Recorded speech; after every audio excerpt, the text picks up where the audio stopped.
Assalamualaikum warahmatullahi wabarakatuh. Anda rindu mendengarkan kajian-kajian dari ustadz-ustadz kita dari Aceh? Kunjungi channel YouTube Maulizul Akbar NAD. Subscribe, like, share, komen.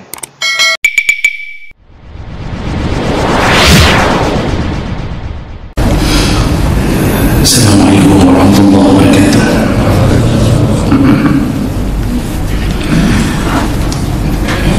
Alhamdulillahi rabbil alamin. Wa bi ni'matihi tatimmu shalihat.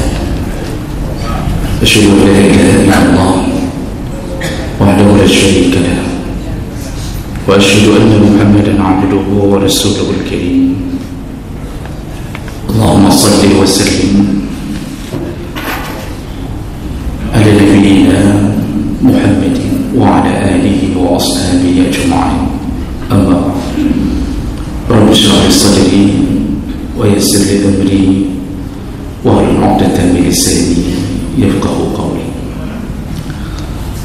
Segala puji bagi Allah, kemudian salawat dan salam kepada Rasulullah, pada keluarga dan seluruh sahabat-sahabatnya. Jemaah salat subuh yang Allah muliakan, insyaallah di pertemuan kita sebelumnya kita sudah membahas salah satu daripada dosa besar, yaitu menunda-nunda membayar hutang. Dia membayar hutangnya tetapi menundanya ketika dia sudah mempunyai harta untuk membayar. Dan saking terlaknatnya perbuatan ini sampai Rasulullah mengatakan diizinkan untuk membicarakannya kepada orang lain. Artinya tidak dianggap membongkar aib, dan sekaligus diizinkan untuk berlaku keras kepada orang tersebut. Baik, kita sambung dosa berikutnya, yaitu aklu malil yatim, memakan harta anak yatim. Memakan harta anak yatim disebut memakan bukanlah selalu bermakna mengambil lalu memasukkannya ke dalam perut kita, karena Allah gunakan kata memakan dalam semua perkara yang sifatnya mengambil, menghabiskan, walaupun tidak langsung dijadikan makanan. Namun kenapa diistilahkan dengan memakan? Karena semua perbuatan kita mengambil, menghabiskan, mengolah, semuanya berasal dari desakan perut. Semua perbuatan makan haram juga diawali dengan desakan perut, walaupun tidak langsung dimasukkan ke dalam perut. Kalau perut sudah bicara, maka dunia ini seakan mampu dimasukkan ke dalam perut. Walaupun diameter perut mungkin hanya sekitar beberapa senti, tapi kalau dia bekerja sama dengan nafsu, satu bangunan tinggi pun habis, aspal pun habis, proposal anak yatim pun habis. Makanya memakan harta anak yatim, apapun yang dilakukan lalu membuat kezaliman terhadap harta anak yatim, itu termasuk memakan. Allah Subhanahu wa ta'ala mengancam, melaknat dalam banyak ayat. Di antaranya Allah mengatakan dalam surah An-Nisa, innal ladzina ya'kuluna amwalal yatama zulman innama ya'kulu fi butunihim nar wa sayaslawna sa'ira. Sesungguhnya yang memakan harta anak yatim sebenarnya mereka telah memakan api di dalam perut mereka. Jadi sebenarnya mereka telah memasukkan api ke dalam perut mereka. Wa sayaslawna sa'ira, nanti di akhirat mereka dicampakkan ke dalam api yang sebenarnya, yaitu api neraka. Jemaah Allah, al-yatim itu diambil dari kata yatmun yang bermakna sendiri. Disebut yatim, dia tinggal sendiri tanpa nafkah dan perlindungan dari ayahnya. Maka yang disebut yatim adalah man mata abuhu, yaitu yang meninggal ayahnya. Tidak disebut yatim yang meninggal ibunya. Seorang anak ketika meninggal ayahnya, dia kehilangan tongkat untuk meneruskan hidup di dalam nafkah, dan ini berdampak panjang pada hidupnya. Dulu dia bisa hidup dalam keadaan aman, sejahtera, namun ketika ayahnya meninggal, keadaan bisa berbalik. Dulu mungkin dia dihormati karena membawa nama ayahnya. Dulu mungkin dia tidak ada yang mengganggunya karena takut pada ayahnya. Namun ketika ayahnya telah tiada, semua rasa keseganan dari lingkungannya hilang. Dulu ibunya sempat duduk di rumah untuk menghiasi diri, menunggu suami pulang. Tapi ketika ayahnya tiada, maka ibunya pun ikut mencari nafkah. Maka hilanglah kasih sayang dari seorang ibu akibat kehilangan yang mencari nafkah. Maka dampak kepada anak yatim adalah dampak panjang. Itu belum lagi orang-orang yang diberikan tanggungjawab oleh Allah untuk memelihara anak yatim. Mereka ingkar janji dengan Allah. Siapa mereka? Yaitu para wali-wali dari anak yatim tersebut, dari pihak ayahnya. Allah Subhanahu wa ta'ala telah menggariskan sebuah tanggungjawab ketika Allah menyebutkan wa 'alal warisi mislu zalik, kepada orang yang menjadi ahli waris dia punya tanggungjawab yang sama. Itu ayat itu bicara tentang siapa yang bertanggungjawab terhadap anak yatim. Wa 'alal waris, yaitu orang-orang yang menjadi wali dari anak tersebut. Seorang ayah meninggal, yang paling bertanggung jawab menanggung nafkah bukanlah istri, bukan ibu dari anak yatim tersebut, tetapi kakeknya, yaitu ayah dari ayahnya. Kalau ayah dari ayahnya tiada, maka diteruskan nafkah itu oleh abang ayahnya atau adik ayahnya. Begitu dalam syariat, bukan istri. Hari ini begitu banyak orang-orang yang bersaudara kepada seseorang, lalu meninggal saudaranya dan meninggalkan anak. Artinya itu menjadi keponakannya. Ketika keponakannya menjadi yatim,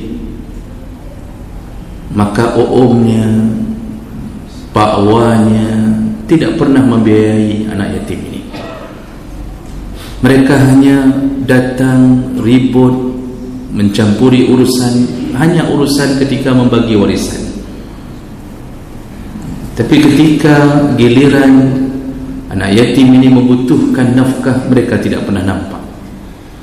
Kalaupun nampak sekali setahun, itu pun hari raya, itu pun kalau keponakannya yang yatim datang ke rumah mereka. Kalau tidak pernah datang, tidak pun satu ampau yang mengalir ke anak yatim ini. Jadi mungkin omnya kaya raya, pakwa anak yatim ini kaya raya, abang dari bapaknya kaya raya, tetapi mereka punya prinsip, kalau mereka tidak datang ke rumahku, maka jangan harap dapat satu pun dari rezeki yang mereka dapat, maka tidak ada. Kalaupun hari raya anak yatim datang, angpaunya Masya Allah Rp5.000, padahal amplop pembungkus angpau itu dicari yang paling mewah, yang tertulis selamat hari raya Idul Fitri. Isinya 5.000, amplopnya 6.000 harganya. Begitulah keadaan anak yatim. Siapa yang paling menderita? Ibunya, yang tidak disuruh mencari nafkah. Tidak ada dalam catatan seorang ibu disuruh cari nafkah untuk anaknya. Tidak ada. Selama wali masih ada, kecuali wali sudah meninggal semuanya dalam tsunami, Pak. Jadi sekali meninggal semuanya, tinggal ibunya. Itu kejadian itu emergency. Tapi keadaan hari ini Masya Allah, begitu banyak yang menelantarkan anak yatim, dan dosa-dosa terbesar ditanggung oleh orang-orang yang Allah beri tanggungjawab kepada mereka. Kita biarkan anak yatim ini hidup di dalam ketidakpastian. Disitulah Allah mengatakan, ara'aita alladhi yukazzibu bid-din fadzalika alladhi yad'ul yatim. Tahukah engkau siapa pendusta agama? Salah satunya adalah yad'ul yatim, yang membiarkan anak yatim menderita. Dan ini dosa terbesar ditanggung oleh orang yang diberi tanggungjawab nafkah. Kenapa Allah mengatakan pendusta agama? Karena orang yang tidak mau pelihara anak yatim, mereka juga tidak yakin bahawa memelihara anak yatim akan dibalas oleh Allah dengan surga. Mereka tidak yakin itu, maka mereka biarkan keponakannya yang yatim. Tidak ada uang SPP, tidak disekolahkan, tidak ada uang jajan, tidak ada apapun, padahal dia hidup dalam berkecukupan.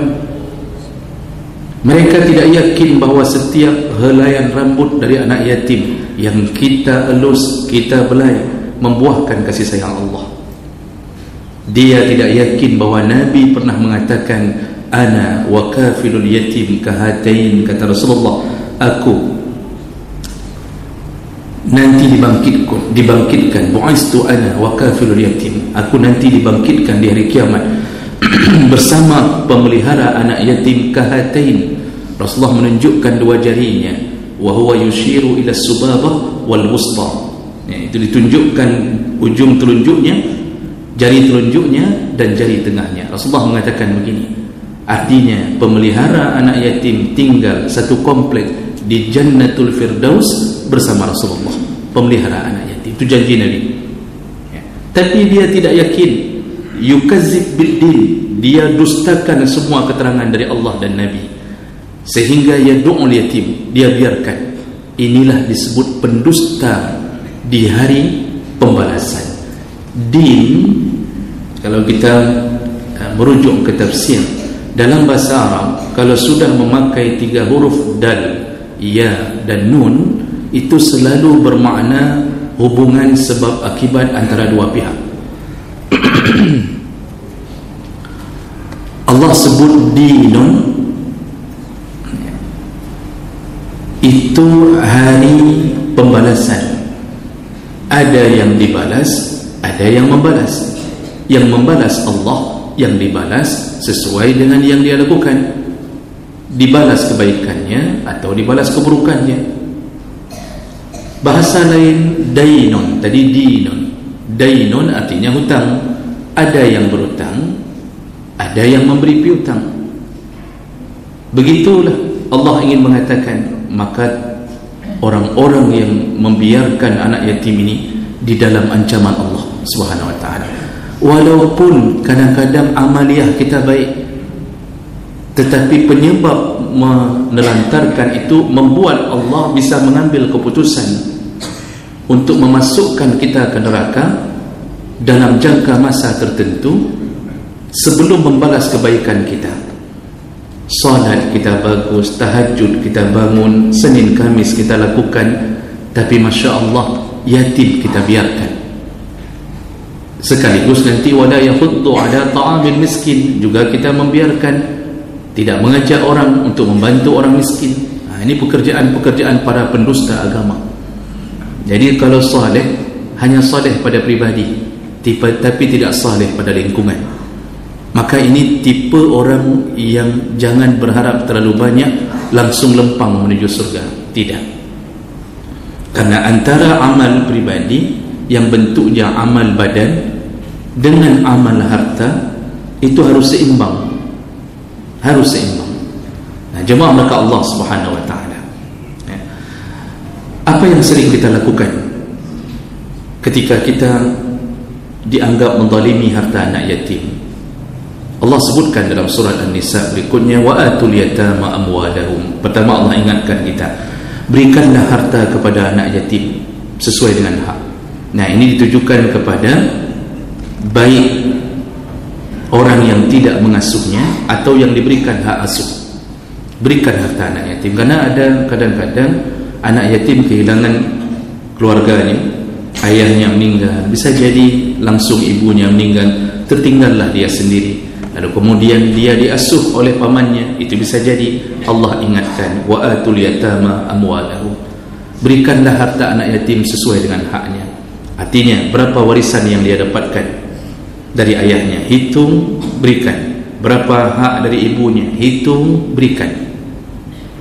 Lalu Allah ingatkan, wala tatabaddalul khabisa bit-tayyib, jangan engkau campur adukkan harta yang buruk dengan harta yang baik. Maksudnya, jangan kita buat harta anak yatim itu yang baik dari hartanya kita jadikan harta yang buruk. Dia dapat warisan yang sah, lalu kita gunakan uang itu, kita jadikan sebagai modal pekerjaan kita yang haram, lalu kita kembalikan lagi kepada anak yatim itu. Jangan diolah harta anak yatim itu, jangan diolah, kata Allah. Jangan mentang-mentang tidak ada ayah dan ibunya, tidak ada yang kita takuti, lalu kita jadikan harta mereka suka-suka kita. Kita campur adukkan dengan harta halal dan haram. Ini peringatan Allah pertama. Nah, dan ini sering terjadi, yaitu orang-orang yang diberikan hak perwalian untuk anak yatim, dia gunakan harta itu untuk kepentingan dirinya sendiri, dalam bisnis dirinya sendiri, lalu dia kembalikan dalam keadaan sudah bercampur baur dengan harta yang haram. Lalu Allah ingatkan lagi, wala ta'kulu amwalakum ila amwalikum wala ta'kulu amwalahum ila amwalikum, jangan engkau campurkan hartamu dengan harta mereka. Ini dalam beberapa kasus pengasuh anak yatim mengambil harta anak yatim lalu dicampur adukkan dengan hartanya, sehingga tidak jelas berapa hak anak yatim, berapa yang hak dia lakukan. Jemaah makan Allah Subhanahu wa taala, Allah ingatkan dalam banyak ayat tentang masalah anak yatim itu. Kalaupun seandainya kita makan, maka makanlah dengan cara yang baik, kata Allah. Bagaimana yang disebut dengan ma'ruf, makan dengan cara yang baik? Kebetulan mungkin kita sendiri sebagai pamannya miskin, dititipkanlah anak yatim pada kita. Ini contoh. Kalau dulu masa Nabi banyak sekali, ya, dititipkan anak yatim kepada ahli keluarga yang kebetulan miskin, maka disebut dengan ma'ruf, ya, makanlah dengan cara yang baik. Boleh ambil, tapi dianggap hutang, catat sendiri, ambil, lalu tulis bahwa ini hutang. Ketika kita sudah punya uang, bayarkan kembali harta anak yatim tersebut. Atau cara kedua, kata para ulama, boleh ambil, tapi kemudian dicukupkan sesuai dengan kerja dia. Artinya kalau dia miskin, maka makan sedikit disesuaikan dengan keringat, karena dia harus cari nafkah. Lalu dia ambil, disesuaikan seakan-akan dia menjadi agen, menjadi penjual jasa, dibolehkan sedikit. Atau boleh dicampur sedikit, tapi disesuaikan dengan kebutuhan. Kalau miskin, jadi ikut termakan berasnya anak yatim sedikit, tapi dia yang mengusahakannya, dibolehkan membeli nasi satu bungkus, dia pun ikut makan sedikit dari 10.000 yang satu bungkus itu Itu contoh yang dibolehkan. Makanya Allah mengatakan, wa man kana ghaniyan falyasta'fif wa man kana faqiran falyakul bil ma'ruf. Barang siapa yang kaya, walinya kaya, falyasta'fif, kalau bisa jangan sentuh harta anak yatim. Yang walinya kaya, jangan sentuh harta anak yatim. Kita yang harus berjuang untuk memberinya. Dia biarkan habiskan uang warisan milik dirinya sendiri. Jadi kita yang atur. Kalau dia masih kecil, tapi kita bayarkan SPP-nya, kuliahnya dengan hartanya sendiri. Yang uang makan kita yang tanggung. Jangan ambil, kata Allah. Tapi barang siapa yang fakir, wa man kana faqiran falyakul bil ma'ruf. Yang fakir silahkan makanlah dengan cara yang baik, kata Allah. Nah, ini sensitif Bapak Ibu yang Allah muliakan. Memakan harta anak yatim ini berbahaya. Hadis-hadis menyebutkan dia akan mendapatkan siksa di akhirat dengan siksa yang berat. Di antaranya Rasulullah SAW menyebutkan dari Abu Ya'la radhiyallahu anhu, yub'asu yawmal qiyamah qaumun fi quburihim ta'ajjaja afwahuhum nar. Faqila man hum ya Rasulullah? Nanti ada orang yang dibangkitkan dari kubur-kubur mereka di padang mahsyar. Ketika dibangkitkan, berkobar api dari mulut-mulut mereka. Jadi ketika bangkit, keluar api dari mulut-mulut mereka. Siapa golongan ini ya Rasulullah? Tanya sahabat. Qal, lalu Rasulullah menjawab, alam tara anna Allah yaqul, tidakkah engkau ingat Allah mengatakan, innal ladzina ya'kuluna amwalal yatama zulman innama ya'kuluna fi butunihim nara.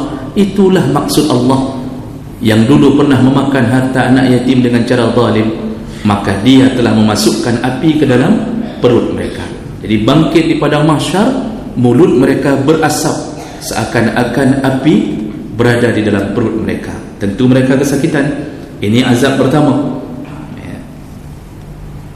Kemudian ada hadis yang lain, Rasulullah SAW ketika Isra Mi'raj, hadis riwayat Muslim, fa iza ana birijalin qad wakkala bihim rijalun yufakkuna lihamuhum wa akharuna yaji'una bis-sukhur minan nar fayaqzifunaha fi afwahihim fatukhraju min adbarihim. Ketika Isra Mi'raj, kata Rasulullah, aku dinampakkan ada seorang laki-laki diutus untuk menjumpai laki-laki yang lain. Artinya disuruh berhadapan dengan laki-laki yang lain. Lalu kemudian dimasukkanlah batu-batu yang besar dari api neraka ke dalam mulut laki-laki yang satu. Lalu kemudian fatukhraju min adbarihim, dikeluarkanlah batu itu dari dubur-dubur mereka.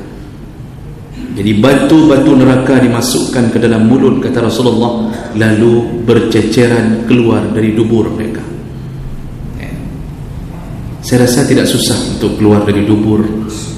Kalau batu neraka, itu kisah Ashabul Fil saja, yang batu yang dibawa oleh burung sebesar kacang hijau tembus dari kepala sampai ke dubur. Apalagi ini sengaja dimasukkan ke dalam mulut, keluar sendiri, tidak perlu dikeluarkan. Yang susah keluar itu batu ginjal, kerahnya susah hidup. Tapi kalau tingkat batu neraka, Masya Allah. Maka jemaah melakukan Allah, berhati-hatilah dalam urusan ini.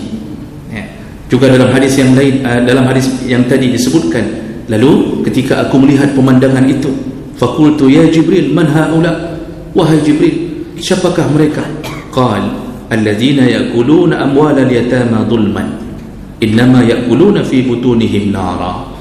Itulah mereka yang Allah sebutkan dulu. Di dunia mereka memakan harta anak yatim, maka seperti memakan api di dalam perut mereka. Dalam hadis yang lain, Rasulullah juga mengatakan ada satu golongan, bibir mereka dibesarkan seperti bibir unta, lalu kemudian dimasukkan ke dalam mulut mereka batu-batuan dari api neraka, lalu kemudian keluarlah dari dubur-dubur mereka. Dan aku bertanya kepada Jibril, siapa mereka? Jawabannya sama. Semua hadis-hadis ini sahih. Maka jemaah melakukan Allah Subhanahu wa taala, berhati-hatilah Di saat Allah beri tanggungjawab KTP kita, tidak mengindahkan permintaan Allah. Ini urusannya banyak terjadi di sekeliling kita. Begitu banyak kita abaikan saudara kita yang yatim, padahal kita mampu untuk menanggung nafkah mereka. Dan sebagai penutup tausiah kita pada hari ini, kalau kita buka kitab Al-Kabair, Imam Az-Zahabi menceritakan salah satu cerita dari orang-orang yang salaf terdahulu. Ada seorang ahli maksiat. Singkat cerita, ada seorang ahli maksiat, kata Imam Zahabi dalam kitab tersebut, dari salah seorang dari golongan tabi'in. Hidupnya hanya dengan khamar, terus-terusan berjudi, mabuk dan terus-terus dalam maksiat tersebut.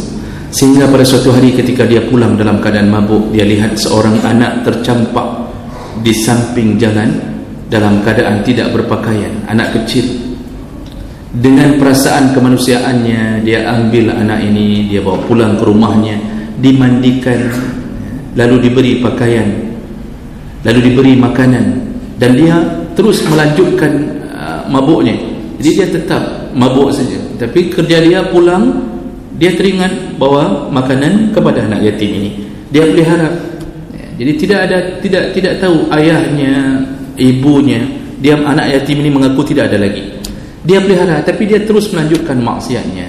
Sehingga dalam keadaan seperti itu, pada suatu hari bermimpilah, Allah mimpikan orang maksiat ini bahwa dia dimasukkan ke dalam neraka. Dan ketika proses persiapan untuk masuk, malaikat telah berdiri di pintu neraka memegangnya dan akan mencampakkan dirinya ke dalam neraka. Rasa ketakutan luar biasa menghigapinya. Lalu ketika saat dia akan dicampakkan, tiba-tiba muncullah suara dari seorang anak yang dia pelihara. Ini dalam mimpinya, anak itu berteriak kepada malaikat, jangan campakkan beliau ke dalam neraka, karena dialah yang telah memeliharaku selama ini. Dalam mimpi itu disebutkan, malaikat mengatakan, apa urusanmu? Bukan engkau yang berhak melarang kami memasukkan seseorang ke neraka, hanya Allah. Ketika disebutkan itu, terdengarlah suara Allah kepada malaikat, akulah yang mengizinkan anak yatim ini untuk memberi syafaat kepada orang yang menanggung nafkahnya. Lepaskan orang itu, kata Allah dalam mimpi itu. Itu dicatat oleh Imam Zahabi dalam kitab Al-Kabair. Bangun paginya, sejak itu dia taubatan nasuha, dan semakin baik dia pelihara anak yatim ini. Ada beberapa kisah dalam kitab Al-Kabair itu dengan kisah-kisah yang sahih. Maka kalau kita diberi kesempatan oleh Allah, jangan lewatkan kesempatan. Carilah, peliharalah, terutama anak-anak saudara kita dulu. Semoga Allah memaafkan kesalahan-kesalahan kita, dan semoga Allah mengambil amal itu menjadi penyebab kita melangkah ke dalam surga Allah Subhanahu wa taala. Mudah-mudahan bermanfaat. Subhanakallahumma wa bihamdik, asyhadu an la ilaha illa anta, astaghfiruka wa atubu ilaik. Wassalamualaikum warahmatullahi wabarakatuh.